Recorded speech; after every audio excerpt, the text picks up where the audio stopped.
Good. Oh, hey. Okay, we're not Hello. meta. Welcome back. We're back. It's the first day. It's fine. All these technical hiccups will be smoothed out and we'll be ready for the main event. I think I was surprised by how well Navi Also, did hi, at the Ryan. start. Hi. Navi played the start of the game quite well. Like the early rotations were good. They made the right decisions. They kind of preyed on EG's kind of over-aggression in their lanes and overconfidence. But that didn't really translate to much. Yeah, but the thing is, like, because EG had a greedier lineup and they had an Enigma jungle, so Navi always felt like, oh, we have to make something happen, otherwise we're taking a really bad trade. That's why they decided to have 3 heroes bottom, aggressive tri-lane with Gyro. What we expected during the panel was a bit different. We expected maybe 2-1-2 lanes, Darkseer plus SB and Gyro plus 1 at top. That's what we expected. Because we felt like Omni Knight is also another problem, because you cannot actually let Omni Knight get a very good early game. Like, his levels just do too much, even though... And he had a decent early game. I mean, 1v1 Darkseer, yes, Omni Knight does struggle a little because you're melee, but I feel like... He's going to get all the levels. He's going to get levels, yeah. It doesn't matter. It doesn't matter if the Omni loses that lane as long as he gets the levels, because he is just going to do, I feel, way more in team fights compared to a Darkseer, because if Darkseer has levels, you still need your blink, whereas Omni with levels is just so hard to deal with the heal and the GA. So I felt like maybe with their laning decision, they had to win the early game a lot more with their lanes. Otherwise, it's going to be very hard when it comes to team fight because of Guardian Angel and Black Hole. And in the game itself, we saw EG winning some fights without those 2 ultimates. So. One thing we talked about a lot during the game was the Aetherlens pickup on the Omni Knight. Do you think that Aetherlens being an item in the game now really is going to help Omni Knight? He hasn't been picked a whole lot so far this patch, like 8 or 9 times, but that's an item that I think really complements what Omni Knight can do, and I think makes him a much better hero. Do you agree? I mean, it's the build-up as well. It's very good for the laning phase because you have the ring. Like certain heroes, you don't have any items that you build that provides you regen. But Aetherlens has just, I mean, the build-up is just way too good. Like for me, like on certain heroes, improves your laning phase, improves your mid-game. Yeah. So Omni Knight loves a mana point booster. Like he loves that thing. Yeah, I mean, the hero has 2 issues: range mobility, and mana pool. So one item that solves both for Omni Knight. I actually had an interview with PPD yesterday, a very short one, but he did talk about Aetherlens being one of the items that he felt should probably get a bit of a nerf, and he thought it should be removed. He thought mostly the casting range should be reduced, and that would be enough. I mean, a bit is an understatement. I felt it's very similar to, remember the days when Glimmer... Recently, like there's this one draft during the Shanghai Major where they picked Sven. They had Death Prophet and Sven, and then all of a sudden they last picked a Lycan. Completely threw off their opponent completely. They had MMY roaming around on a Orb of Venom Sven. And sounds like Sing Sing with... in his pub games. It's the kind of stuff that you wouldn't expect out of LGD. Like you don't really when you see LGD, you expect the Sylar heroes, you expect the Morphlings, you expect the 4 Protect 1 strategy. But ROTK has brought a different just dimension to this team, and being able to just kind of go a little crazy sometimes, pick some stuff that is not normally in their wheelhouse and still win with it, and I like it a lot. And it really fits in the patch as well. If you're thinking about how fast these games are, you have to adapt so fast if you are up against something that you're not used to. I've been really impressed by their play lately. Yep, I think that if you can't actually adapt right now, it's going to make your whole team's play style very stagnant, and it's very difficult to play against other teams. There's so at the beginning of the patch, there's so many viable heroes and so many different drafts and things you can go for, because we really don't know what's super good or super bad quite yet. So being able to have this like very wide hero pool and selection is great. And MMY and DDC both have been picking a lot of different supports, and whatever support duo they've been picking has just worked. Like they're going Disruptor Night Stalker right now, and it's going really. I mean, RTK has. Would you agree that anything's possible right now? Because as long as you believe that you have a good idea around the draft, that what heroes that you want to play. I would say just about anything is doable right now in Dota. I don't think that there's a whole lot of heroes that are just bad. I mean, I thought Kunkka was awful, and a lot of people are picking Kunkka and doing really well with him. You think Kunkka's awful? I didn't think support Kunkka was awful. I thought that he was in a really bad place. He was greedy, and he was really greedy, really hard. I'm talking about last patch, not this patch. Okay. Last patch, I thought talent on that team with Goblack and Iceberg, a team that's a solid team, but they really surprised a lot of people in the qualifiers by qualifying. So I'm really excited to see them play, especially against a team like LGD, who they've never played before, don't have a whole lot. Like Goblack's probably played against them before, but it's at the beginning of a patch, it's just great to see Godlike draft and see what he thinks is best in a patch. It's not only qualifying; it's the way they qualify. A lot of the games that they won, very convincing. Yes. Like they beat their opponent so badly that there was literally nothing you can. Oh, maybe the opponent could have done this to win the game, but the games were just really clean from them. Iceberg had a great qualifier too. It's going to be interesting to see if he can keep up that momentum. The Wizard Invoker. It's good if he can keep that momentum going here. Who do you favor? If you have to say, I'm so bullish on LGD, but I'm super bullish on Spirit it's so too. clear It's hard. I think they're like the top two of the best teams in that group. I think that they're like second and third in that group. Okay. So I think whoever wins that gets second in the group personally.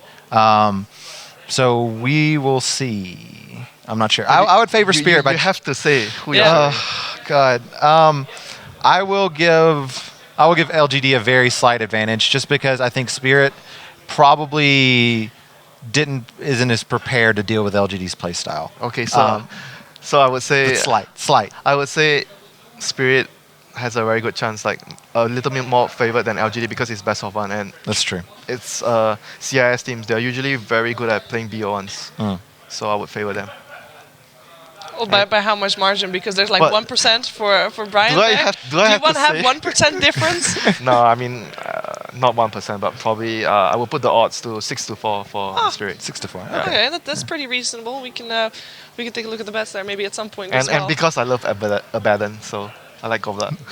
And by the way, talking about betting, you can go to egb.com for who is the leader of esports betting, so to get your good bet on and see which of you two is right, perhaps as well. But that will be a game that was on the secondary stream, so that's casted by OD and Luminous. We are going to watch Na'Vi Fnatic. Are we all biased towards Fnatic in this one? I think this will be a lot closer than the previous game for Na'Vi, of course. I still think Fnatic's going to pull it out, just because of the reasons I stated before. Na'Vi, I think, are not in the best headspace. I think that they're still trying to find their identity this patch. Dindy has to play perfect games when they draft for him, and Fnatic is the type of team that can pressure that really, really well. But I think it's going to be pretty close. I think if Na'Vi has an exceptional early game, that they can pull it out. Any heroes that they need to try and get that early game on their hands? I think it's more about who they need to deny to Fnatic. Okay, who are they going to deny? I think they need to make Mushi play something other than Gyro. He's been picking that almost exclusively when he's been playing carry. He's played it 6 times this patch as a carry. He's played everything else just once. He's been liking Klinks a bit too. Klinks is good too. I think Klinks is the other hero he's picked twice now because he picked it in the last game. I think they need to deny the Gyrocopter, and I think they need to deny the Nature's Prophet Ohio. Yep. If any of those two happen, I think that it's going to be a rough game for Na'Vi. Prophet is probably a little bit more important in terms of the overall strategy. I think the overall strategy-wise, it's much more risky to give away the Prophet to Fnatic. Well, we can find out which heroes they denied each other because we are in the draft and we can take a look at what the teams are going to be doing because, we see Mushi, but I'm mostly curious to see what mid one's going to do because I have been seeing some amazing Invoker games from him. He's, like I mentioned, a very similar mid player like Dandy. He plays a lot of heroes that make space, like Nyx, Part, Magnus, Invoker, Quaswax, especially. Those are the heroes that he's really comfortable with. Which one do you want to see him on? Is it because I'm a fan of They will pick it depending on the enemy lineup, and they are going to give him obviously a good matchup 1v1. Yeah. So maybe that's something that Na'Vi doesn't focus a lot. They just want to have a hero that, this hero is going to be good with our matchup, even though he's going to maybe suffer a little bit in the mid lane, but we want a hero that synergizes well with our lineup. Whereas for Fnatic, they are very... What was that? They denied it by picking it. Oh, okay. The Furion for Na'Vi. That's something I haven't seen in a while. Prophet? Yeah, and Fnatic goes for the really aggressive early game play, the Iron Shell on the Ember Spirit. So let's see if Na'Vi goes for the counter to that, which is the Oracle. Yep. Okay. There you go. Yep, that is actually a big problem for those heroes because it actually removes the Iron Shell right now, the Flame Guard, and the Surge. So but it's very expensive mana-wise though. Yeah, but in team fights, like you see the Ember running in, you remove so much of his damage with the Flame Guard. Flame Guard is a long cooldown, so most likely in one team fight, you are going to be able to use it one time. Yeah, so you're mostly saying that it's super useful, but in the laning stage, maybe not as much. Laning phase is quite bad for Darkseer too. I played that lane, it's horrible. It's just annoying. Because generally as Darkseer, you want to have lanes like Darkseer, Taz, Darkseer, plus one that can go very aggressive. And against Oracle, you cannot actually go aggressive. You probably want to alter your playstyle, that you want to focus more on your economy, you want to farm, you just go jungle, like you push out the lane, you go, right now there are 10 seconds a lot of different ways of playing the Dark, so you can try to contest the lane if you can, or you can just put 2 Iron Shells in the 5 first wave, seconds and then remaining. run back towards, the camp at 40 seconds, and then you try to stack, because they are on Dire right now, so you need to tango, use the tango to get a tree removed, and then you pull the camp, and you get a double stack at it. I think that's one of the better ways to play Darkseid on the offlane on Dire right now. So it's going to help him get a lot of levels, and I think in this game, maybe focusing on getting more levels on himself is more important than disrupting the enemy supports, like Oracle. So you're kind of saying play the late game or play the long game against the Nature's Prophet? No, I mean, I'm not saying that they should focus more on late game, but I'm talking about the early laning phase of Darkseid, which is harder to go aggressive because of the Oracle pick.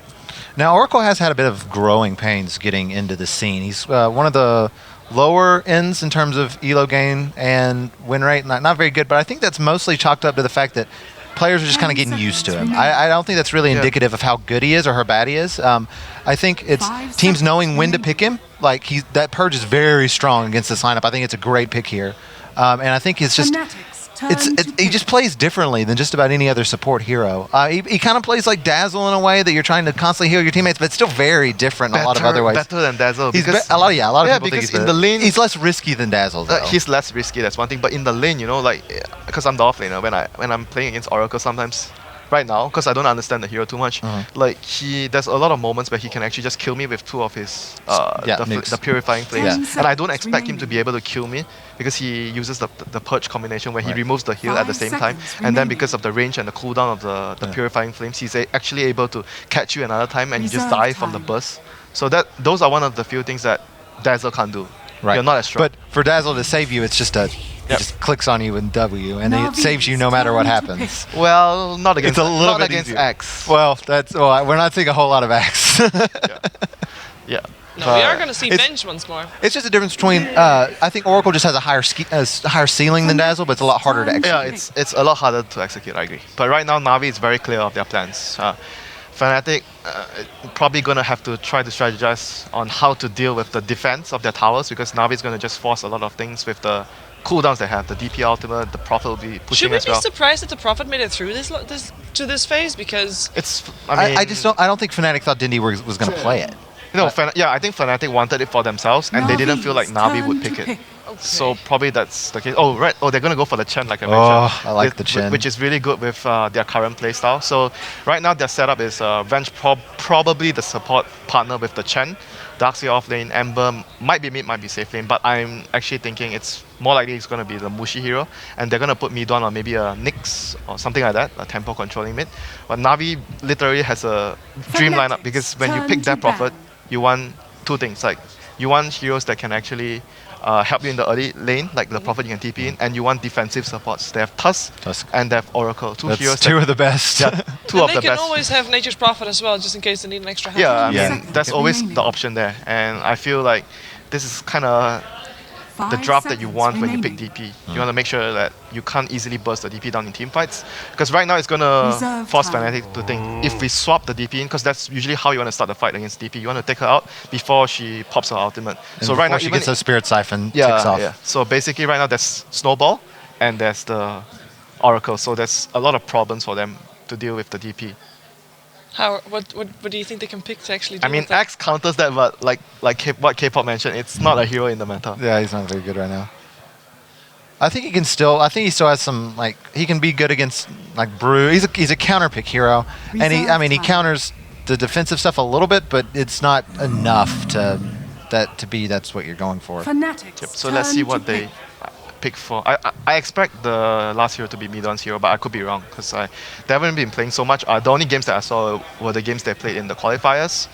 So I'm not sure whether they will put Midon on the Ember, but based on their games, Midon are usually on tempo controlling heroes. Right, so I'll be surprised if this is. I actually like Nyx this game for them. I'm not sure if they'll pick it, because the mana burn is really good versus the heroes. Yeah, DP that's Prophet Oracle and Nature's Prophet. They might actually go for that hero. Dude, you get Octarine. It's like a 3-second mana burn. The spell starts for like 600 damage. Dude, good luck going there, dude. Is there a chance to get? Oh, never mind. Anti-mage. Oh, okay. It's gonna be Then it is Anti-Mage. gonna. Mid one Ember Spirit. Yeah, he's gonna play Ember Spirit, and they're gonna take the game. So they basically changed their plan from the Chen they were like, after the 4th pick, they feel like, okay, maybe it's going to be really hard for us to go all out in the early to mid game, so we want to fall back to more late game, so they picked the AM.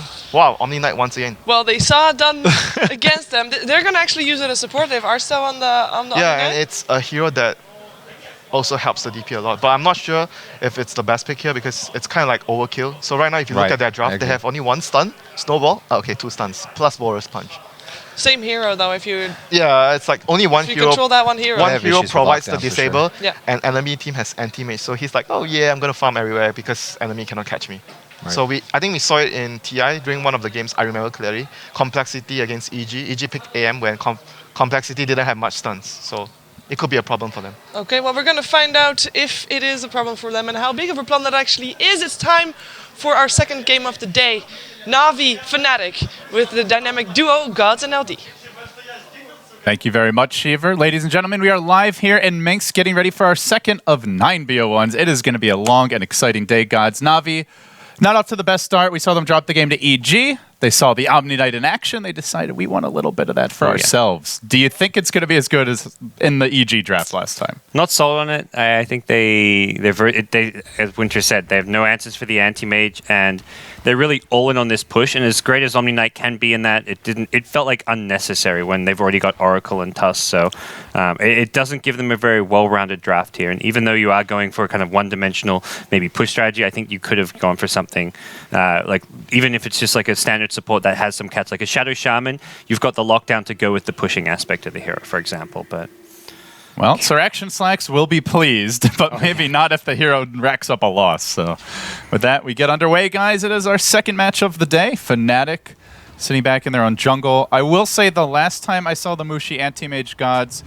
not his best individual showing. Had an incredible start, total free farm, and it was like 5 or 6 times that he just blinked into enemy heroes when he was saved by his teammates, then fed unnecessary kills. So that could be the wild card here, is whether or not Mushi brings his A game. But assuming he does, it is going to be a pretty good anti-mage game. Again, we see what looks like Na'Vi, from Na'Vi, possible aggressive lanes coming out. Okay, no, they're actually going to just be running the Nature's Prophet down bottom. So it's actually a safe lane farming Nature's Prophet out of Na'Vi. I guess that makes sense considering the Tusk Omni Knight duo. But kind of a classic way to play it, where you look for that +1 to just blow up the enemy safe lane early on, or at least take the tower and limit the anti-mage's farm potentially. And something Dechira has played hero there. So it was very much, it felt like a deny pick from Na'Vi, who probably heard the intel that Fnatic loved this Nature's Prophet, and because it was ignored from in the EG Na'Vi series, at least in the first stage. But we'll see it come out here. Have you seen the Dechira Prophet before? How do you expect him to itemize and play? He gets really kind of aggressive. Itemization, I've seen him do a few different builds, so I'm not entirely sure about that, but he'll look to maybe get that fast level 5, level 6, TP in other lanes, help go for early tower pressure and play around that. Bit of a man fight breaking on here, but Venge doing quite well, holding her own. We are going to see the offlane Darkseer, as we've discussed at length, both during the qualifiers as well as here, or the qualifiers for Shanghai. Mushi, getting caught out early on. A lot of damage. I'd say he blinked out from the shop, so he did not have... His blink, like, decision making is, again, like, at least the games I saw in Shanghai were not always the best, but for now it's going to be okay. It has to be wary about that pure damage from the heal bomb, though. Again, Mushi, really playing it tight here. Just trying to limit his ability to farm as much as possible. So this is not going to be an easy anti-mage lane, just having the dual lane up there. The Chen's going to have to rotate early, I want to say. And normally you see like a Ember versus Death Prophet mid, you think, okay, let's gank mid, let's put pressure on this very vulnerable, easy to gank Death Prophet, but you need a secure farm for your anti-mage. So if anything, it feels like there's a lot of lanes Fnatic need to give attention to early on. That mid lane is the one that's going reasonably well here for Na'Vi early on, is Dendi with the wave pushing in, still even in CS.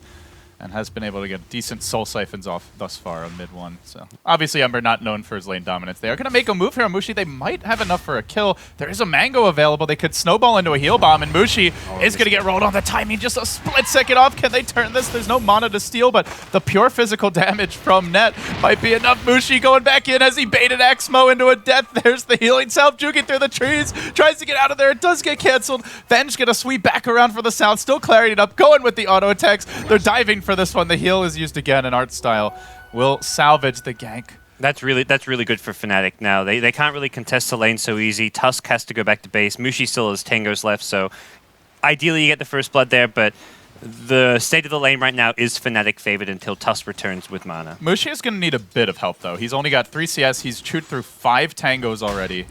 And is going to at least need a little support to get up that first regen item, probably the Rain of Health. Maybe Fairies of South. We'll see what the plan is. But Chen not rotating yet. He is just turbo farming the jungle. Had a Wildkin going to work earlier. Yeah, I think he had some... not the ideal creeps. The Wild Wing is just one of those things, like you grab it if it's there, you maybe try and stack Tornado Farm, but realistically it's just not the neutral creep you want as a Chen. By the way, this bottom lane, 15 denies on Nature's Prophet at 3 minutes. That's how you get him to leave the lane. You've got an Oracle there, which already makes Darkseer P his pants in terror, and then just to round things off, you've got a Prophet with more denies than your mid has farmed. Able to get away from the Ice Shards block, and Darkseer will keep coming back to this bottom lane, but very, very tough for him. He can't really try and trade hits with the Oracle at all. All he can do is just Iron Shell creeps and hope he gets the CS, because you're not going to waste a purge from Oracle on an Iron Shell creep here in the early game. Do you see any kill opportunities for the Nature's Prophet in the next couple minutes? Yeah, absolutely. And if so, which lane do you think he's most likely to go on? Any of the 3 lanes, I guess. Like he could have gank his own lane. He could have actually got that first spot on Anti-Mage probably if he TP'd like preemptively to where the blink could be in a bit of trouble here in the bottom lane, taking a lot of harassment. Is going to drop low. There's the Sprout trying to block him, but Ohio will just surge around it. Yeah, but I mean, you've got Ember pre-level 6, you've got Anti-Mage who's consistently super low HP, and you've got a Darkseer who can get his Surge purged off. So I think any of the 3 lanes could see a kill. He's got Rain of Health. Just got to be careful with that blink, though, Mushi. If he blinks the wrong time and then gets snowballed on, he could easily drop. He's going to be patient and just walk before the blink out. So he'll get the Rain of Health. Lane will stabilize, assuming there's no ganks.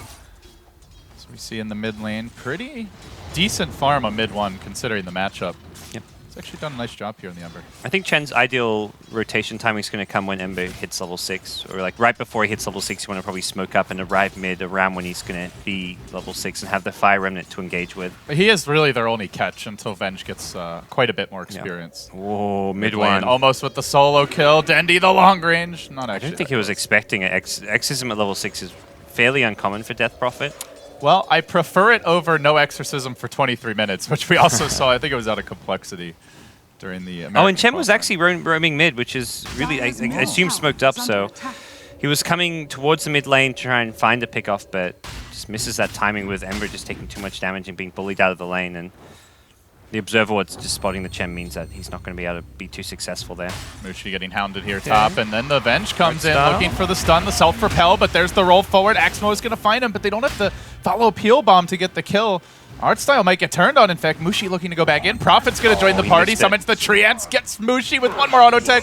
Dityar cleans up the first blood. Now the Sprout trying to scout out what I believe might have been a flying courier. Yeah, off to the south a little bit. Elsewhere, Net getting body blocked. Nicely done by Dityar, but the creeps also join the party. They're going to roll forward towards the Venge and away from the trouble. DJ is burning to pair the Treants. There's the Fairy Fire. Not quite enough. It's a double for DJ. Looking for a bit more. They've already brought down the Prophet, and now the chains onto Axmo. No escape for him either. Is it going to be a triple for DJ? Is he going to give it to the Ember? Hadouken gets it done. A triple for the Chen. That is going to be one fast mess. He's level 6 already. He's 100 XP short of that. That's Forget insane. smoke ganking. Let Navi come to you. Yeah, 960 gold for a Chen. They were so close to getting first blood themselves as well. It was less than a second after Mushi went down that they killed the Omni Knight with the Chen rotation. So they did get the anti-mage kill. Yep. It's not too terrible for Navi, although the numbers didn't look great. I think considering who they killed off. And they forced the Ember rotation, not the end of the world. Yeah, and it's not like you kill him once and then he's just going to come back to lane and be able to free farm. This lane is going to be consistently bad. Looks like they're making a move on mid, potentially. But that ward has been doing a lot of work. I think they may have either expired or they... Yeah, the Chen is smoked, though, so this is something that they may be able to still kind of succeed with. Phase Boot so picked up on Dendy means he's got that big movement speed burst that makes it a lot harder to land. Timing's got to be right. The long-range lob coming out from the Mud Golem, and then mid one barely able to collect Dendy with the chains. That secures the kill. Prophet, although he popped the ult, it doesn't seem there's enough firepower to counterplay this. And in fact, Artstyle rambles in. Suddenly the creeps, they get hungry. They're on for blood. That's a low-level repel. Might be able to chase him down here. Maybe a remnant? Does he turn this one? He heal bombs the creeps. DJ now caught in an awkward position. That's a big kill to give up, as he is very highly leveled. The creep army should be okay. But they do lose the Chen. Did he buy? Did we see what he purchased? Got the Arcane Boots as well as the headdress. He's filthy rich. But this is, I mean, Omni Knight coming mid means the anti-mage, he can 1v1 pretty well against Axmo here. He's got the sustain he needs and can just at least not zone the Tusk out, but he should be able to get more or less free farm. Yeah, and he's definitely getting it now. In fact, they may go for a kill. Axmo, does he have anything to roll towards coming from? No, actually just rolled in the creep wave, and then the Chen creeps arrive. We'll end up going down. He baited out the snowball with a animation cancel on his magic missile there too, which was a nice play. He didn't really have anything good to roll to. If he rolls into the creeps, he's just going to die as well. So. Not too easy. Dendi working on the mid tower, and it is the second exorcism of the game. So I am liking the fact that he's using it a lot early, because I feel like some Death Prophets are too reserved with it, and you just don't end up seeing it for the first 15. And we'll be seeing an Orchid Rush from Teacher, so the answer to the Ember Spirit, and some timings the Anti-Mage as well. This is where killing the AM becomes really big with the way they want to play it. They do get the Spirit Siphon onto mid one, now looking to turn, but the Oracle's there on the other side of this and quickly brought down. Ohio suddenly in an awkward position. Te'era with the body blocks, just using the Hero Sprout up in 4 seconds. Teleport a bit sooner. Triads come out, so they have a way to cancel this. Doesn't look like it. They'll make it home. Tusk again, the only stun on the team, and well, that stun might be going down here. Snowballs into the creeps. Mushi continuing to harass him, but it seems they may want to push this. Prophet ult is ready. Possible Navi may try to mount. Yeah, this is just the two heroes up here. I don't really see this being all too successful for Fnatic, and Navi, Ultra on the map can push probably a lot faster. Exorcism's down, but not easy for Fnatic to take fights into this lineup. Dire's bottom tower is under attack. I do like just how aggressive they're being and constantly applying pressure on the towers. TP. Dang, that's a bit unexpected. Oh shit, it's Anti-Mage. Everybody run! He's gonna gank us. He's got a Blink Dagger, guy. Oh wait, no, that's just Blink Strike. The Blink timing is there, and okay. Not getting any kills. But this is gonna buy time for that Death Prophet ult. May well see Navi go for the tier 1 top instead. Fnatic. Only the Chen really able to quickly bring down towers, and he is looking for something mid. Might find it. Yara. There's the roll forward for mid one. Chen creeps in position. The clap not quite microed properly by DJ. They still get the Ember commitment, but Saneko's there to try and turn around, looking to keep the Prophet alive, keeping him healthy for now. Even throw the nukes, he's absolutely fine. Then Omni joins the fight, as though you could actually damage him when there's Oracle and Omni on the same team. Who are you kidding, Fnatic? DJ may go down next here just before he TP's out. So they do end up getting the counter kill. And all the while, Dendi ult's just cooled down, pushing that top lane.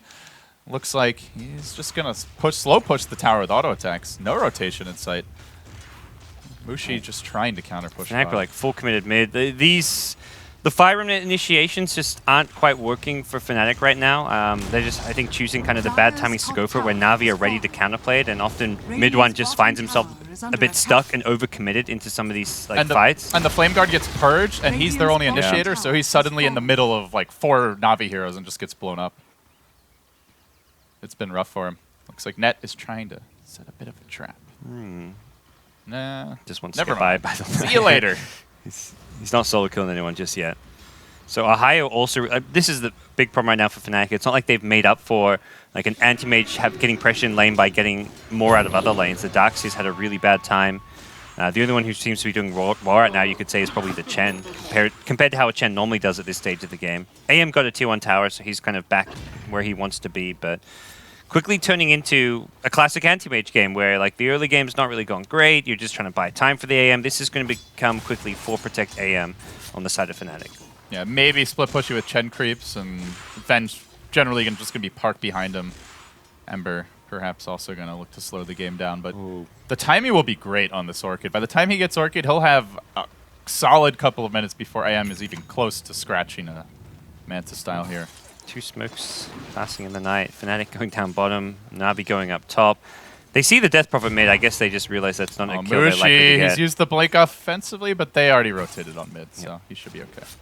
And they're just committed mid. I think Fnatic should have realized that's the case, and they're just going for the trade because they saw Death Prophet. They saw 2 illusions and Death Prophet. They knew that Dendi was there, and that was a real Death Prophet. They're just assuming there's backup, and Navi don't want to make trades. Navi want to have head-on collisions here. Mid one is going to turn on. Axmo gets caught out, needs that Oracle or the Omni Knight to help him out. They do purge off the Flame Guard. Now he's going to need to retreat up to the low ground. He will go. Sprouting Net holding him in position, but this is buying a little time for the anti-mage in the top lane. Swaps out, down he drops to the Oracle, nuke damage. Ohio on the retreat out now. The whole Chen army scattering too, but while that was happening, Dendi applying some pressure in the mid lane, almost has the Yules complete. But it seems for Na'Vi, they're just going to have to wait for that Orchid before they can really go for Mushi. Yeah, they didn't actually get the tier 2 mid tower in the end, but realistically defending a tower, and yeah, they almost actually got down to 200 HP. They left Dendi mid as well, so he got some extra just solo farm, some XP. That's a hero that they still need to kind of help transition him into the late game. I think Death Prophet really shines there. For something here. Mana Void available, but with the repel up, Artstyle's going to be fine. Ember zipping back, and Mushi jumping forward. Artstyle! The timing. Well played by Mushi, but pretty sloppy classic there. Mushi outplay, I guess. The Sultan of SWAT gets swatted. Radiant's middle tower That was is too under easy. attack. So, and for Na'Vi, like the Prophet Orchid timing is going to be really scary for Fnatic to deal with. They haven't got the best answers. The defensive swaps there is Chen heals, but Radiant's bottom tower. But these are not is under like attack. it's not the most reliable form of save. Even if you swap them out, he you may lose the still Vengeance be dead, silenced. let's say. Yeah, it's like you say, they're still silenced. Even if you're still giving up kills, you're still giving up ground. Best way to deal with the offense that you're rocking Brain is to put him on defense, catching him out with heavy nuke damage, swapping him to prevent a TP. They will secure a kill, but Na'Vi again on the offensive elsewhere. Barreling down mid, the tier 2 likely to drop. With the Prophet dead, the anti-mage feels a lot Dire's safer, and middle DJ, tower has fallen. he's also done a good job at split pushing. Bottom lane Radiant's under bottom tower heavy is duress. under attack. They're going to rotate in the Oracle into 4 Chen creeps, but there go the shards. Is there a snowball just out of range, it looks like? And Seneco's got to be careful about that Iron Shield Wildkin with the whole Chen army here. If microed properly, could possibly kill him. So, anti-mage continues to farm. Yeah, Na'Vi without even having to rotate cores defend their tier 2 bottom though, and for Fnatic, you're just kind of scared of something like a buyback from Prophet TP and just getting cleaned up there, losing core heroes. I just TP'd in the Prophet, but Mushi's Slightly already off. scattered to the winds. Likely they were trying to find that Exorcism Orchid kill there, or even just Orchid right-click Sprouts and then followed up with a Death Prophet Silence. They've got It's a pretty easy kill if you Radiant's get the Orchid top off. tower is under attack. being scouted here. If he goes back on mid, maybe that Prophet will re-engage. Popping the ultimate. The silence is there from Dendi, Heal bomb. but the heal comes out from the Chen, perhaps enough to save him, even through the Yules. Looks like Prophet TP not available, or he would have joined that Yeah. to secure the kill. Okay. Good reactions from Chen, gets the heal save. Mushi still getting forced back to base. And realistically, that costs Na'Vi nothing, though. So even though they don't find the actual kill per se, Yeah, and you send him back to You're- base, like you said. you're sending him back to base, slowing him down, and Death Prophet just being very Radiant's aggressive bottom up on the map. tower is under Dendi did attack. save the Soul Siphon earlier, and he's using it now top to pressure mid one. So it is a game of aggression from Na'Vi and defensive counterplays from Fnatic, but they're limiting the damage. They are leading in terms of kills, and Chen, really the hero of this game so far, with the early triple kill, and now maybe finding one on Axmo bottom. Chasing him, Seneko there, again with the save. Should secure the retreat. But it to me feels like Chen has just been the MVP in terms of slowing the game down, buying space and time for a very greedy mid-game lineup. Anti-Mage and Ember both needing a lot of farm. Yeah, it's always, I think, tougher to play Chen when you've had a bad start and you have a hero like Anti-Mage because you're forced often just playing more passive and you're kind of looking around like, what do I do now? Like, we can't really push or 5-man. You've got to create space, but it seems so far DJ's had no problems at all kind of playing a different style and being the one to put himself in danger, pressuring the bottom lane and not even getting caught out doing so. How much urgency are you feeling for Na'Vi? Although they've had a good start, Anti-Mage does have the Battle Fury now. As we can see, the game is actually very even with that tower dropping bottom in terms of gold, and Fnatic actually leading experience. If you're Na'Vi, do you need to be like full committing for smoke ganks here? Do you need to be pressuring towers more, or are you just content to trade farm? For Na'Vi, they've actually used up all their smokes here, so their ability to gank is somewhat okay. They've gone on the heroes, they've bought them out, but that really shows they want to try and take fights here. Net, Exorcism Yules, just for net, and just oh, again. the Yules will find him. But all that just for revenge. Yeah, I think they're hoping for the Ember as well, but I think Na'Vi, they've got this Orchid Yules timing. They're going to play aggressive, but they don't have to like push high ground during this. They actually still scale very well into the late game with Death Prophet and Nature's Is Prophet. Fnatic thinking Roche? Looks like they are. Into the pit. They know the Exorcism's on cooldown, and mid one's going to draw their attention away in the top lane. Even if he dies, probably worth it to secure this. Though I don't know they actually needed the distraction. He's going to drop below to the Soul Burn, but able to Remnant out mid one. Can he escape this? Has the TP. Sleight of Fist is there along with the chains, trying to give him a bit of time. And Well, I guess you say space created. They may lose the tower and the Ember, but they should be able to get the Roche. Trying to creep skip, but Tusk was like just conveniently still there and Prophet at the yeah, TP Prophet Orchid. TP in with the Orchid. And I think he survived the Orchid. It was had the Fire Remnant out. It was just a bit too close for him to get fully away from the Tusk there. Just buy Mushi more time as he builds towards the Manta style, at which point Navi are very light on lockdown for him. That's where if this does go late, you need a Hex to deal with the anti-mage factor. Yeah. And they've got heroes that can easily pick up those items like Prophet Hex. Death Prophet probably won't go for one, you're more likely. Eventually maybe you like can. a 5th or 6th Yeah, item. after the Octarine plus Shivers or whatever it may be. So there's room for that. And I are building towards a 4-star. So the mech on the Chen just kind of opened up the Darkseer as far as item progression went. And The easiest escape for Ohio is the heal finds him, and my god! yeah.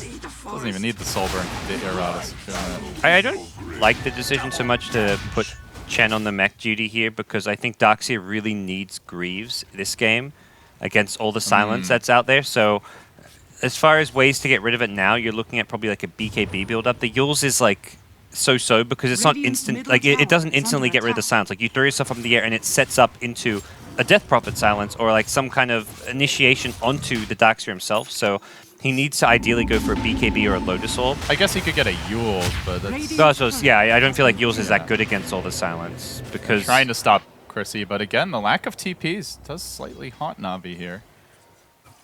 So other option would have been Chen getting an early Ags probably, and then the Darkseer builds the Greaves. I've seen a few teams that have just like rushed the Chen Ags, and it's helps you split push even more as well with the bigger creeps.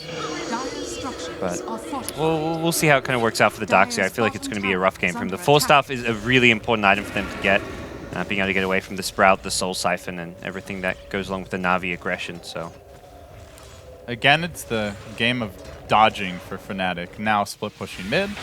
They try to slow down Mushi, and he doesn't have the Manta yet, but at the same time, that's where the Aegis comes in handy. Just going to casually Battle Fury his way out of that Sprout. Exmo arriving, trying to find those heroes up on the high ground. Was hunting for Net, but doesn't quite locate him. So they do take the tier 1 bottom. Another tower off the map. Navi happy about that. But Fnatic. Oh, maybe they do get a pick here. Net isolated, and they will lose the Venge. Still, the cores are what they're really looking for. As mid 1 zips away, and Anti-Mage just pressuring the mid lane. They aren't losing those key carries, and for the first time this game, I believe, Mushi, top in the net worth chart, continues to farm. Manta, not far off. yeah, he's been doing a good job just farming a bit safer, and also I think Net's played a big part in his ability to farm the map right now. Just always being near him or with him, like when he's showing himself mid lane, Net's just there on the high ground, hiding in fog, and trying to make sure that Mushi's able to farm. You have to use a swap save to get him out of danger right now. You're totally okay with that because he's firing on the map. You're not close to your towers, your side where there's like you get a pick off on Avenge, like you get a tower right away. If you're getting a pick off on Avenge and then AM just free farms the map because of it, that's like the kind of trade-off Fnatic want to make. It's like the old Pylite Bounty Hunter. You know, you'll see him rack up the deaths, but he's getting deep wards out. He's helping to protect the carries farm and just stalling the game, which is exactly what Fnatic need at this point. So Ohio will push in bottom. Anti-Mage on the top lane. Constant spread offense from Fnatic. Never really grouping as more than 2 or 3. And it seems to counter the split push. Ditya Ra is going to be going towards the Ags on the Prophet, but Seneko does get caught in the jungle trying to protect himself. For now, pops the ult, and it will be enough to secure his escape. In fact, Ohio, he's shown himself bottom. There's the Orchid. The Shard's a bit off the mark, but the Snowball will connect. They still have a Walrus Punch, and they want to hold it just for a half second to make sure there's no TP. Man, that Oracle nuke damage gets the job done.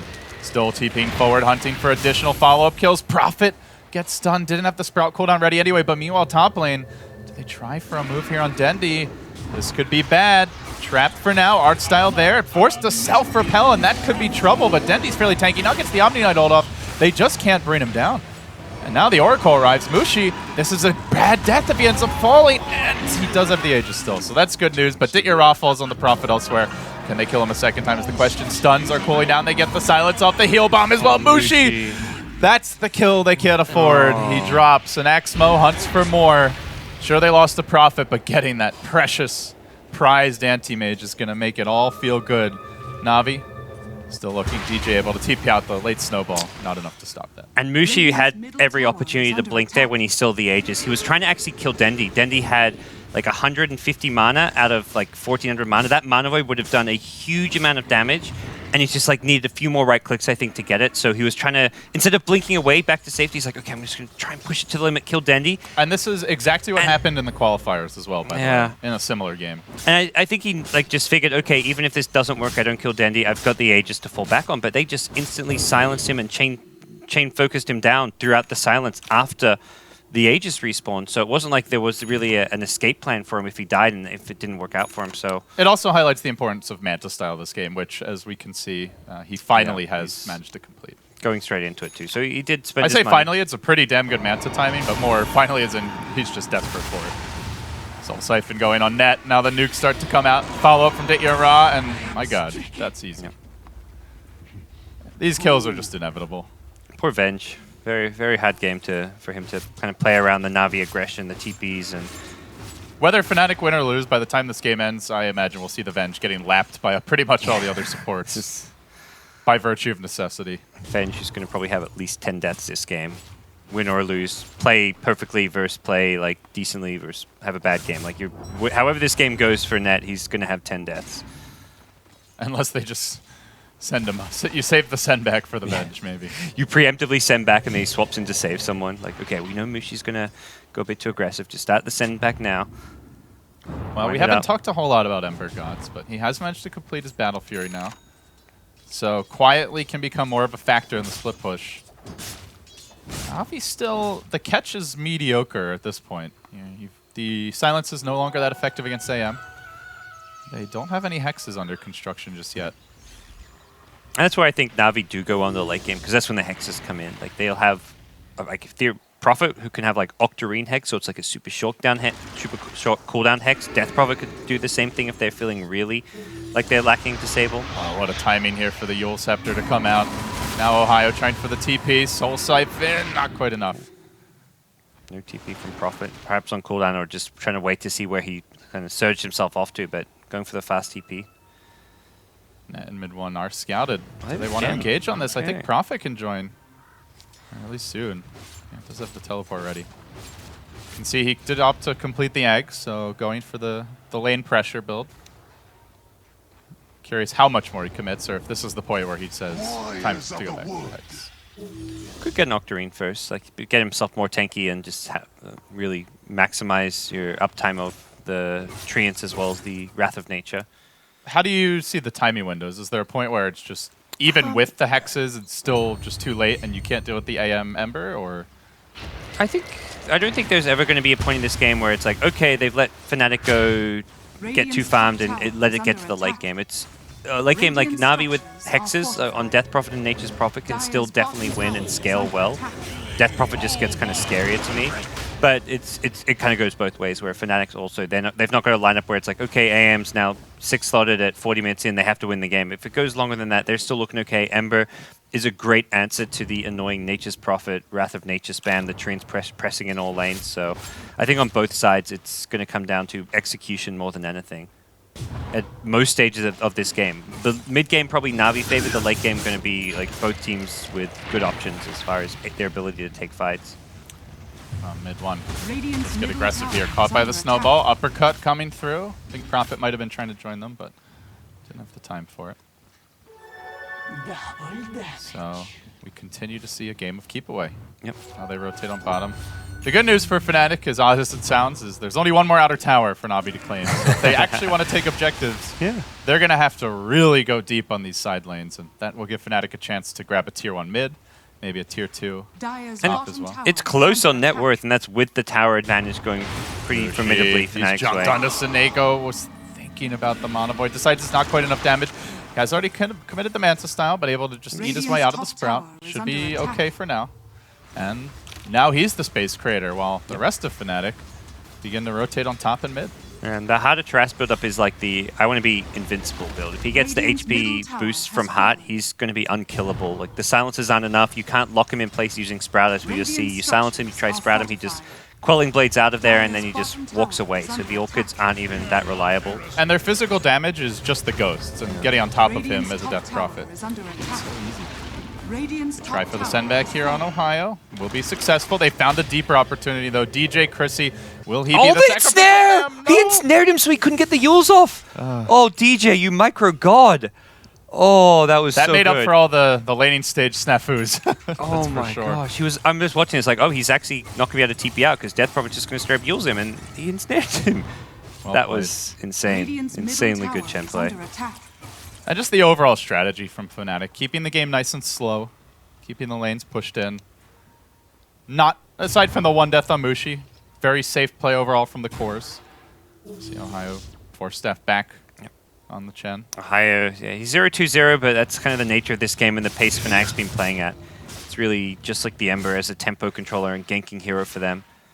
Gem on both sides, and this is the kind of game where Gem gets more and more important because you're playing that kind of chess-like game of just moving around the map, playing keep away, trying to trade towers. You need to know where heroes are on the map and have the best possible vision. And you're not fighting, so Gem gets even better when you're not fighting because there's very low chance that you're actually going to lose the item. Now this is a fun one. The Octarine Arcana Rune combo. Oh, those cooldowns. All right, I guess you want to ult soon. Yeah. Take that Roche, boys. Let's go. Yeah, that's a good point. I haven't actually, neither team's really considered Roshan too much. I think but- it only respawned recently because Yep. Fnatic did take the earlier one for Mushi. But yeah, this time around, I don't think Fnatic can do as much about it. Not Mushi's hot, but I think fighting into Exorcism at this stage is still very tricky for. But no, Fnatic can just take mid or potentially even pressure Yep. the base at that point. But for now, yeah, they're not going to go for the Roshan. Not yet. Axmo is scouted out by mid one, and now Mushi wants a piece of that Tusk. Moving forward, Sleight of Fist again, commitment, and now looking for the turn. Mushi, Spirit Siphon going on the illusion. He's going to jump back. Chrissy's there with the ultimate, just hides on the high ground, scouts out the whole engagement, and waits for a good Mana Void opportunity. Artstyle's Mana Pool a bit on the low end, but the overall Mana Pool still not that high. I think Na'Vi thought they'd called anti-mage. They were like spamming pings on the AM inside the Sprout that was orchid. Like, ping this one, focus, focus, focus. Get him! And Mushi's like, Even if they did catch him, I'm still not sure they could kill him there. not with the heart. He's and They you need the can't nexus. actually. He's always going to just eat his way out of the Sprout too. Mid one though he does is get caught, silenced. yeah. That's a more killable Nice full target. stop. But even then, the 4-step comes into play, and the silence is about to wear off. Is he going to be able to make it out of there? No, he can't.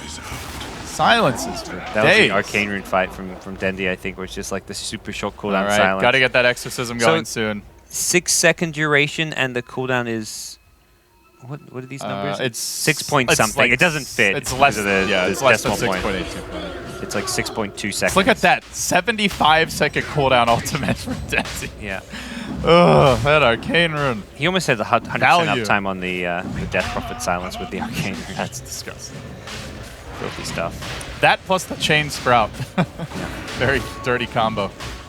I like this from Navi. But you're always going to be, like, you can't just straight up 5-man down a lane because anti-mage split pushes so well. Chen creeps also split push the lanes. And the high ground defense is so strong. Man, okay, so Diffusal. let's deal with all these freaking pesky silences. All right, now I, he just needs a Blink Dagger and a Manta, and they can have 2 anti. I mean, I theory crafted like every item. I was like, okay, so we need to go Lotus Orb or BKB, and then like we kind of talked like Yules is okay, not great, but the one item didn't talk about against silence, Diffusal Blade. Sure, why not? You can purge off multiple silences on. And the Omni Knight, obviously, as well. Yeah. So this is a great, well-rounded utility item and like a dream Diffusal game. I want to see the 3 anti-mage strat. Blink Dagger, Manta, the Darkseer, and the Ember. Let's go. Don't think it's happening. But wouldn't be surprised to get like a Lotus Orb as well, just to also get some extra kind of ability to get rid of silences on teammates as well as yourself. So a casual, looks like a Vlad's build up here for Chen. Yep.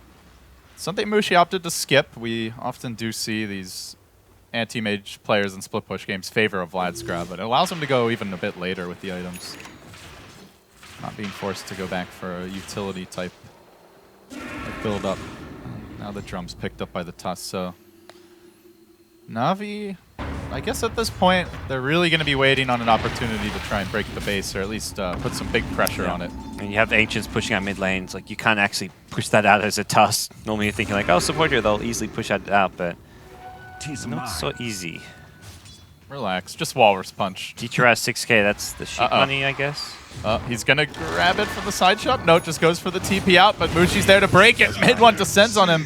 He bought the Hex in time. I don't think he really lost any gold there. He has buyback just a little, too. like 300 maybe. but they've committed the Death Prophet ult in the bottom lane. Age is still online. Mushi looking to rotate. The wall's already been dropped. Dendi's still fairly healthy, but they're able to instantly purge off the repel here. Dendi hanging on, still very tanky, and Mushi's in the middle of the fight, getting pounded by the Ghost. Spirit Siphon going. They need that swap out. They're going to get it in the nick of time, but he's still silenced, sent back by the Chen. Everything committed just to save the anti-mage, who's quickly healing up from the heart region, already ready to re-engage into the fight. They haven't ult available. Look for the Mana Void if there's a good opportunity. Everyone's still fairly healthy, and Mushi silenced again and again. Now sprouted. Dendi still with the Siphon and throwing out the nukes here, there, everywhere. Mushi hexed. Is this the time? Can they kill him off? Nope, forced step out. Easy escape, and Dendi finally out of mana. That is a really big Mana Void. He had better watch his positioning. Sitting at about 1,500 missing. Style, his turn to TP. So in the end, Venge dies. The base is defended. Yep. Every big ult used, pretty much. And Na'Vi did buy back Prophet. Like, as soon as the fight broke out, they were like, okay, be ready to take this one. Dchrak comes in with the Hex. But Na'Vi's big issue is the Hexes. I mean, talk about how you need them, and they're going to be like the next stage of items against Fnatic's draft. But they're still not guaranteeing kills because of the lack of stuns. The Force Staff's away. The Anti-Mage can just eat his way out of the Sprout using the Battle Fury. So even when he's orchided, well, not when he's hexed, but when he's orchided, he just gets away. When he's silenced, he gets away. So and and if they hex him, not only do they have the Force Staff, they have the Diffusal Blade as well, right? Yeah, Diffusal and Swap. So they've got plenty of answers to actually keep people alive who get hexed up. Venge is never going to really be a target for any of those. So you can always see. In the worst case scenario, you just swap them out. You kill off your Venge. Best case, you save them with the Force Staff, the Diffusal Blade, one of the other kind of tools that you've got. So wouldn't be surprised to see someone like DJ after the Vlads go back for a Diffusal Blade as well, or a Force Staff. The Force Staffs are just great against Scythe of Ice in general. Fnatic with great defensive play from their utility heroes throughout the game. There's a level 2 swap online as well, so one more way to save the anti-mage. We saw it last fight. Yeah. 16 to 9. One of Na'Vi's strong points right now is that they are kind of getting some pretty good farm distribution. Like we had the drums pick up on Tuss. Both their supports are sitting on 7 to 8k net worth. So you've got utility items coming out on. Oh, the chains perfectly played by mid one. That's a long grab, and with it, a quick kill. Nice job there. That's slowing down the Prophet and Anti-Mage also pushing the top lane. Are we going to see a base trade about to break out? Likely. Na'Vi have to either go all in for bot racks or just come back and defend Confident blink onto the high ground. And they will force Fnatic to fight, actually, which is exactly what Mushi wants to do. Is they snowball in. Artsa already almost entirely out of mana, and then just turns on Axmo, gets the bash off. Mana Void is there, so securing the kill. Still waiting for that big Death Prophet ult. Or Mana Void on the Death Prophet, but for now, Dendi has not been a viable target. They know this Prophet has no buyback. That buyback fight at bottom lane where Na'Vi don't get a lane of racks and don't manage to get any key kills, really starting to cost them now. Tier 2's down mid, and seeing there's still no buyback, they're going to keep on going. They've got the bonus HP here now from the big golem. Mushi pressuring top, lanes, rest of the team mid. They may not fully get the racks, but they're definitely going to do a lot of damage to the towers. Mushi snared, but he just doesn't care. Continues to wail away. Maybe even looking for kill opportunities now. If they get too close, he'll sure as hell go for it. And where do they go? Do they defend top? Do they try to kill the AM? Or do they focus on mid? Every time they go mid, Mushi's back in the fray. He blinks over to mid, and it looks like they are going to settle on the mid racks as the one to secure. Mid one with the chains, isolating Dendi. Quick repel, but purged off even faster by Ohio. Was prepared for that. And Fnatic grabbing another lane of racks. Now the swing on towards bottom lane. He's expecting the chase to come mid, and Mushi's right about it. He's playing this perfectly. And instead, it's going to be Oracle. Constantly forced to hunt him down. Maybe they lose the Venge, but a happy sacrifice. Fnatic. This execution feels a lot more polished than what we saw out of them during the major qualifiers. I mean, Mushi just knowing like that at this stage of the game, his hero is unkillable, more or less. He even just throws the Manta to get rid of the Fate's Edict from Oracle so he could get the tier 3 tower top. And he knows that even when the Manta's on cooldown, an Orchid is not going to kill him off. So for Mushi, he's just playing this game really well here, kind of in the late game stages, and just making really smart decisions as far as when to split push. He didn't all in mid with his team. He kept Na'Vi split up for the defense because Na'Vi is kind of strongest in like a grouped up team fight setting where they can get the good GA off. They can have the exorcism, but it's like you're Dendi there, you're like, well, do I exorcism to fight mid? Do I use it for the top fight? Like you're not quite sure where to kind of position yourselves and look to take a fight. It's just not your style of fight. You want 5v5. Fnatic are too spread out. And at this point, Anti-Mage will grab an Abyssal, so the kill potential ramps up dramatically. The other side for Na'Vi, they have some save opportunities, but it does feel like AM is the easier hero to just get a solo kill around the map than the Death Prophet or the Prophet. And you're going to find solo kill opportunities because of the split push. So there's going to be Na'Vi defending a lane with 1 or 2 heroes. You can just blink in his anti-mage. Even if there's 2 heroes there, you blink in Abyssal, you could just get an insta-kill, and there's nothing to prevent it on the side of Na'Vi with most of their kind of 2-3 hero duos. Again, Fnatic continuing to spread the map. Anti-mage is just ready to enter the base at top. The creep cut top. If they can get the creeps to march in mid, that would be easy. And he blinks forward, uses it aggressively. Creeps did get through mid. Now, the silence comes out. The Hex to follow it up, but where's the damage? They need a lot more than this. The Spirit Siphon comes in, and all of a sudden, Mushi starts to melt. Mushi will go down. Underestimated how quickly Na'Vi could bring him down there. The double Hex coming into play for the first time this game. Mid one on the retreat. Snowball will not find him. I think he just didn't know about the double Hex. He probably didn't know Death Prophet also had one there. Still for Na'Vi, though, I look at the lanes. Top lane is pushed in, but the rest of the team going to have trouble getting there, aside from the Nature's Prophet. Blink out, mid one. Sleight of Fist, and he is going to blink away. Okay.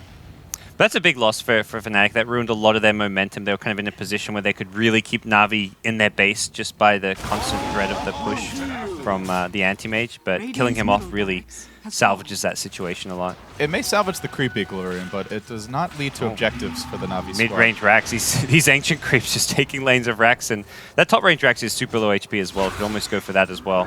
Oh, this could be even bigger. Grabbing Double Ohio. Hex. Yeah. Death Prophet just slaughtering him with these, and it does appear that our Nature's Prophet is starting to build into more of a right-click carry. Seneko glimmering and retreating, but mid one is hunting him through this all.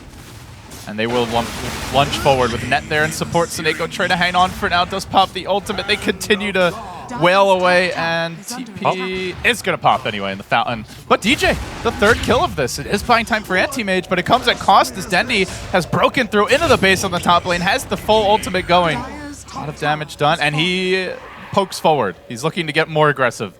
Mid one there, ready to hold. Chen going to buy back as well. And Na'Vi will be thwarted in their aggression for now, but they get a lot more map control. They force out the buyback, and everybody on Fnatic starting to give away a bit of gold. Yeah, these hexes really starting to kick in. It was the second one that made the big difference. First the kill up top, then the kill on the top of the Antimates, then the kill up top in the Darkseer. So Hex has proven to be the item for Na'Vi as far as being able to secure themselves kills. And now the next kind of stage is to build some actual DPS, which Prophet's picked up at Crystallis, will build into a Daedalus, and that just seems like a kind of essential move and transition for them to make. Is there a point this game where you want to consider just grabbing a BKB for the anti-mage and trying to brute force some Rex? Yeah, I think that's not a bad idea. If you, especially if you get ahead and you're trying to take like the last third and final lane of Rex, you can just BKB in and attack.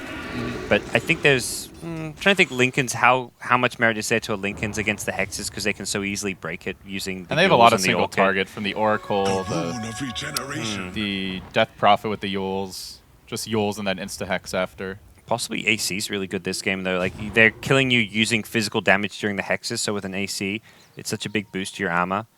Butterfly, similar story where it's like the evasion. And there's no MKB. Prophet is going for the, at least for now, for the Daedalus, as you mentioned. So I think Mushi's going to think, like, how do I survive the chain Hex? I think the biggest thing is to have the Venge behind him, which was not the case when he died up top. Just hard for her to get there without dying with the mobility of Prophet. I think that death top was on Mushi, not on Net. It was like he went in when Venge was behind him, not that Venge was not there for him. Committed roll forward. Yeah, Ra are engaging. They don't finish off the Darkseer quite, though. He gets swapped out. Net again making the saves, and Exmo will be the one forced back, while Mushi all the while is cutting the wave in the mid lane, slowing down the offensive from Na'Vi, but the ghosts keep on coming. Where are the Ghostbusters when you need them, man? DJ dropping quickly to the Ghost, the snowball. He melts to the nuke damage and will fall. And it's time for Mushi to play the rat game. Over towards top, he's going to finish off the range rack straight onto the melee.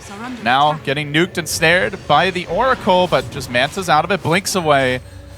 Again, Mushi frustrating Na'Vi. Even when they do manage to find kills, they cannot get into the base. And the thing with Mushi is you have to TP back. I'd say 3 heroes to stop his push. Like most, unless it's like there are 2 carries, the Prophet and both Prophets.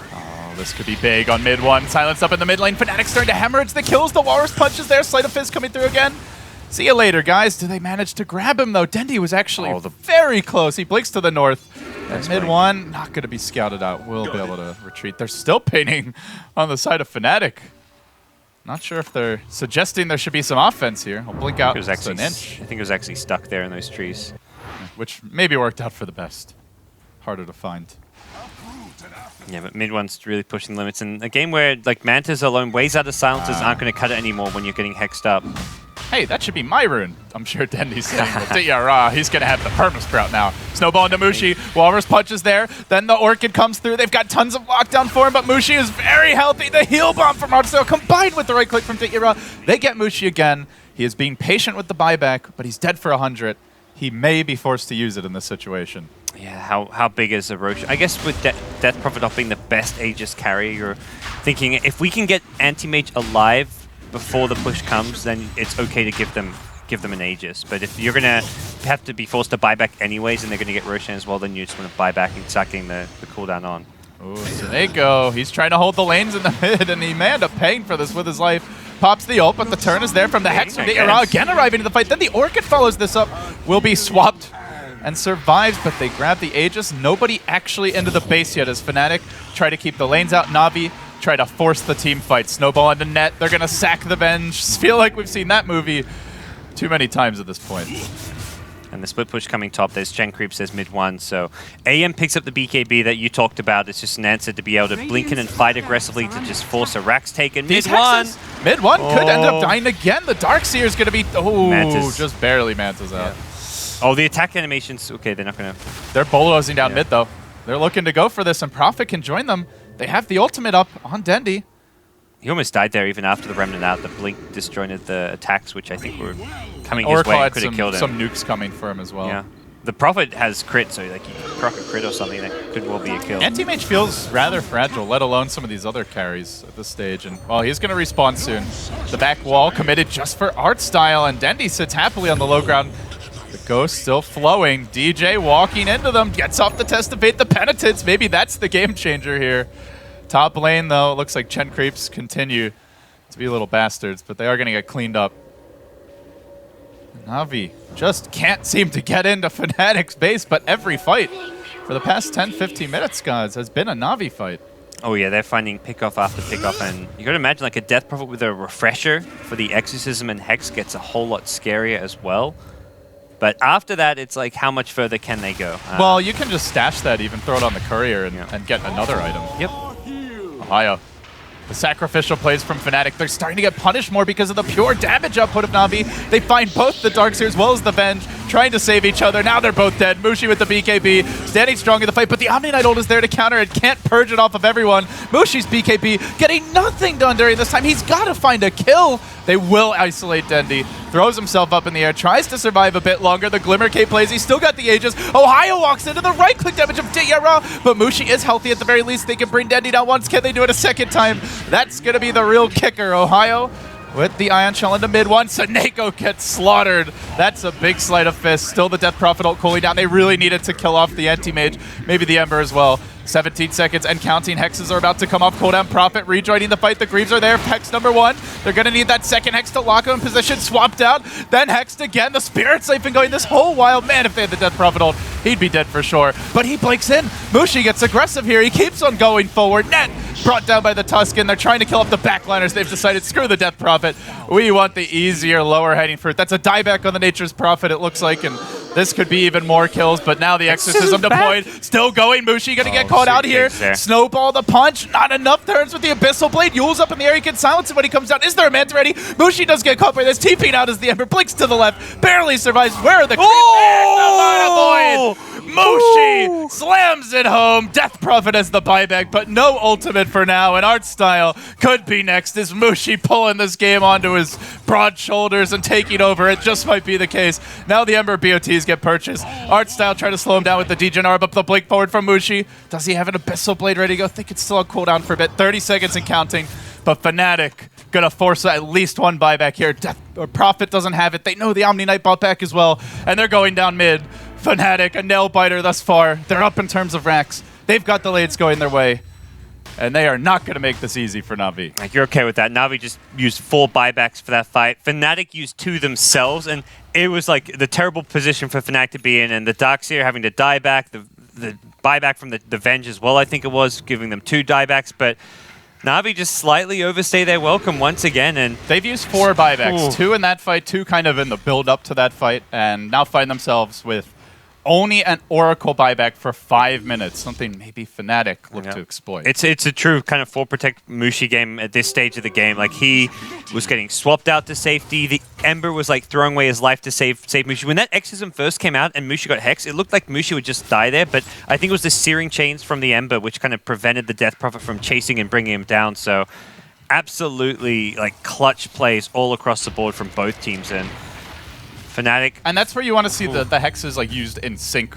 with each other, because they used 1 hex, they didn't have the Death Prophet ult, then the Prophet died, then they got the hex and the Death Prophet ult off, but at that point they didn't have the follow-up lockdown. And it was kind of all-in-ish play when Nature's Prophet used buyback to TP into the fight there, which is always a great buyback hero to have because you're just instantly in the fight, but he had to like cancel a TP or 2. Like, I think Dendi was respawning on Aegis, and he's like, okay, where do I TP? Like, if I die again, this is like terrible for us. But that was kind of one of the big issues Na'Vi has, that they couldn't like disengage in that fight. They were just fully committed. Dendi was respawning from an Aegis. They were fully committed in the sense that Nature's Prophet had buyed back, not something you do just to push out lanes and not take the fight. So for Fnatic, they just kept AM alive long enough. And there was the second Mana Void of a fight. There was like an Exorcism that came up a minute into the fight. Then there was another Mana Void. Like, every big ultimate just somehow like rocked up halfway through the fight or towards the end for a second time. And no matter how far ahead Na'Vi get, if they do, there's always, it's a 1 Mana Void game. Back into a Mana Void on the Death Prophet or the Nature's Prophet, that could easily be a team wipe. 2,700 mana on her, 2,500 mana on him. It's a lot. I'm liking the decision to go for the crit a lot on Nature's Prophet. That's helped secure a lot of these kills. And it still doesn't need an MKB. There's just no evasion on the Fnatic squad. Curious to see what Ahayo's doing with this ultimate orb, whether that's a Linken's or a Hex. Feels like a Hex? Yeah, looking at it, you think Hex, you see ulti or Voidstone, and the fact he can buy like the Linken's components, but it's such a good Linken's game, and I don't like the Hex this game is not as important for the side of Fnatic necessarily. They're building a Linken's on Ember, and that really shows that this Ember dealing out damage is not the big problem here. It's very much just keeping himself and Mushi alive. Mushi trying to bait some spells out as the BKB. The team's rolling in to support him.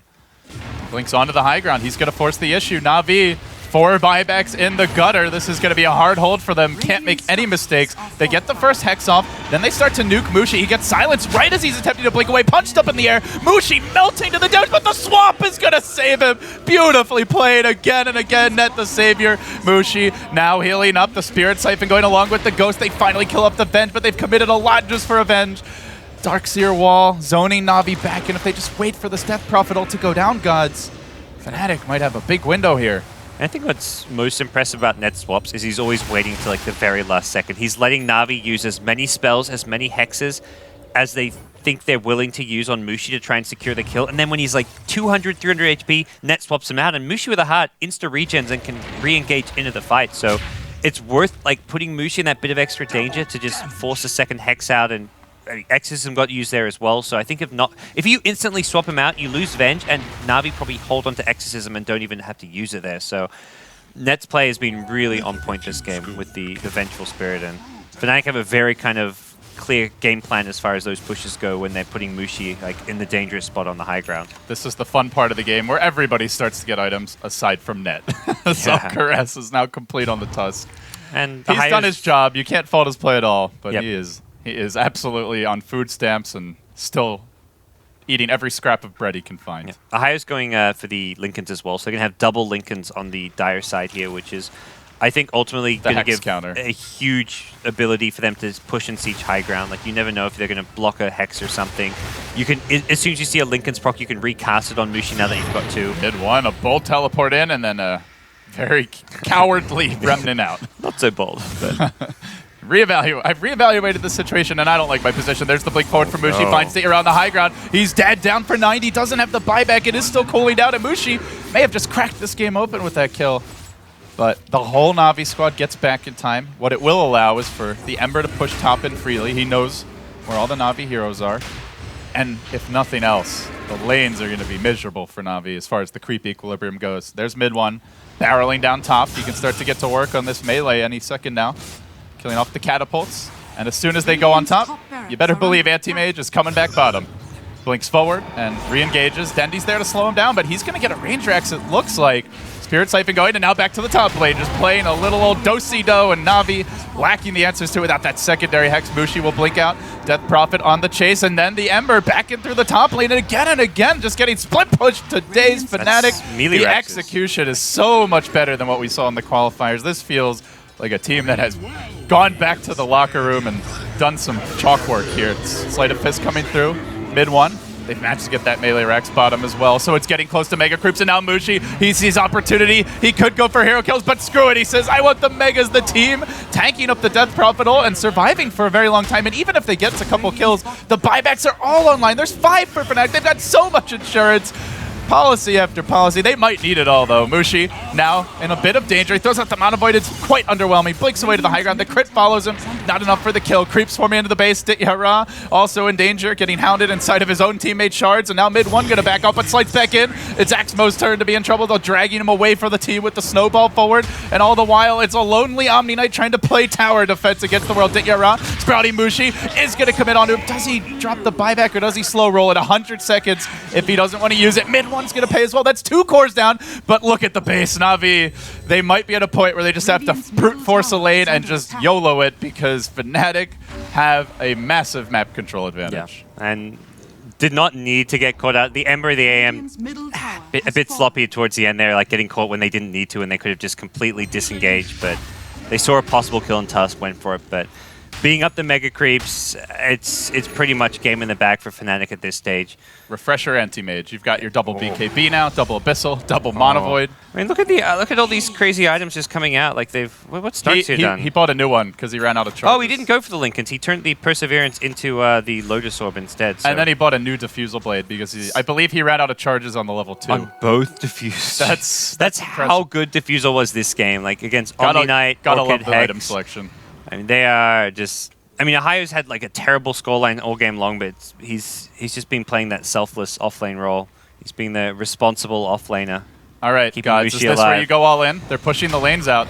It's kind of gotta be, but like, you know, Chen Eng's look at these creeps. They can't even kill them. They need the profits. That's the creep wave dead. Chen even heals them up. He heals them up, then he brings them back, and they're just gonna retreat. He might be able to just do that with the next creep wave too, if they really want to. And even can they even go all in? I mean, at this point, the buybacks aren't required. Not Fnatic are gonna have the whole gang ready to go, and you're pushing into Vacuum, Ember Spirit, and Wall. Yeah, most importantly, that's Fnatic. Yeah, they're going to be able to hold on without having their buyback. Like for Na'Vi, you win this game by taking a fight and killing heroes and having their buybacks on cooldown. So if they go back to defending the lanes, though, aren't we just going to see Fnatic do the same old thing where the anti-mage comes from one lane, the Ember from another, and the tower, which can't move? I mean, I guess for Na'Vi, just this time they don't have to defend multiple lanes. It's just the tier 4 tower and throne. That's, you can see like one of the big weak points of Death Prophet when that last push happened, because there's no opportunity to use Exorcism when it's like a Ember Spirit top lane pushing in an AM bottom. You just don't find those good opportunities to pop your ultimate in a big team fight. But on the flip side, it also means you're down to just the throne. Yeah, so Na'Vi is set. This was the plan. You have just one building to protect, and that means it's a 5v5 fight. That's where Na'Vi is strongest. These guys are so smart. They wanted to get Mega More Creeps teams LD. should let other teams get Megas. Yep. This is why hasn't Secret thought of this yet? Yeah. Well, Na'Vi just have Fnatic where they don't even have to push the side lanes. They're just jumping in on their own. And now Axmo out in the wilderness. Amanda Payne here has the Blink Dagger ready. Do they have any detection? Looks like he escapes the search party for now. But Creeps marching in. There's a triple dragon mid lane. And Amushi is anxious to pounce. The whole gang marches forward. They're going to isolate Artstyle. That's a big kill if they can grab it. He's forced to Omni Knight ult very early on. Mushi has BKB'd, and then he's going to commit the Exorcism. They got to get more out of this. Snowball into mid one. Who are they going to commit for? Ohio looking to turn the fight. Can he find the opening? Mid one is going to get X'd up to swap out again. Not making the plays, and mid one's going to live, and now onto the throne, maybe. Do they look to turn this one around? Sleight of Fist forward. Mushi engages. He's got a BKB. He's got a Lotus Orb. They just can't focus him down. Ditya running for his life. Leave me alone, anti-mage. I swear I won't ever use magic again. He retreats for now, but only for now. The Exorcism about to end. Ditya rush back to the well. Not gonna make it. The Dragons are here. The end of days is upon Na'Vi, about to collect their second loss of the group stage. GG the call. Fnatic, very few mistakes in the key moments here. Too many buybacks to work with. They'll grab it in the nail biter. 57 minutes in, a big win for them. Ooh, that was a really kind of interesting look at like the new patch and how things can be played. A great showing of how to deal with like a Death Prophet in general, like through the split push, through the kind of rat Dota plays, which is Prophet was on the other side. They had Nature's Prophet, but it was the anti-mage, and that seemed to be the answer for Na'Vi today, who you can see here looking a bit defeated. They're 0-2 with 3 teams eliminated from their group. They're still not out of it just yet. They still can end things with a 3-2 score, but it gets a whole lot tougher from here. They've got to pretty much win all their matches. If they lose even one more, I think at that point they don't control their own destiny is generally how these types of things would pan out. So. And they're in, like, they've got tough, I mean, every opponent in their group is going to be really tough. You're looking at Alliance later on in the day, LGD, so...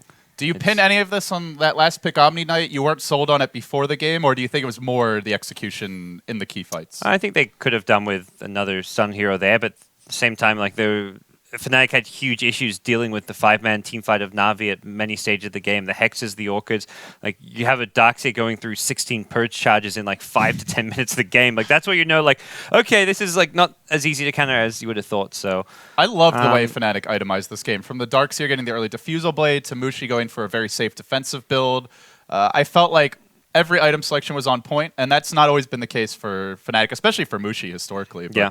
They made all the right decisions down the stretch. No, I think absolutely the itemization was right. And for Na'Vi, I think more than anything, this game was just slightly execution problems. They got a couple of big kills with the double hexes. I don't think Mid One had the best game on his Ember Spirit as hard of a game as it is. But yeah, for Na'Vi, it's a tough position to be in. Well, Na'Vi are 0-2, guys. Unfortunately, they've got a tough road ahead of them with still great opponents yet to be played. Fnatic, on paper, should have been one of the easier teams in the group.